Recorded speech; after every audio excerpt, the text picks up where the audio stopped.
তারপরে যখন শুনলে না তখন তবে যাও, কিন্তু তাড়াতাড়ি ফিরে আসবে। ঠিক আছে, আমি যাবো আর আসবো। আরেকটি কথা মা, বলো। তোমার কলসিখানা নিয়ে যাই। না না, ওই কলসিটা আমি কিছুতেই তোমাকে দেবো না। দাও না। যদি ভেঙে ফেলো? ভাঙবো না। ভাঙবে না তো? সত্যি ভাঙবো না। ঠিক আছে, আমি তোমাকে কলসিটা এনে দিচ্ছি। ঠিক আছে। এই নাও বেহুলা কলসি, যাও এবার। ঠিক আছে। তাহলে আমি আসি।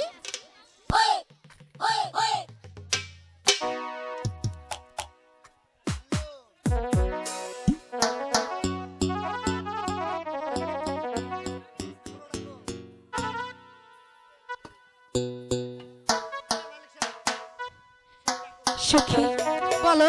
মা আমাদের কি বিদায় দিয়েছি, এবার চলো আমরা সেই সানুবান্দার ঘাটে যাবো স্নান করার জন্য। ঠিক আছে সখী, তাড়াতাড়ি চলো। ঠিক আছে।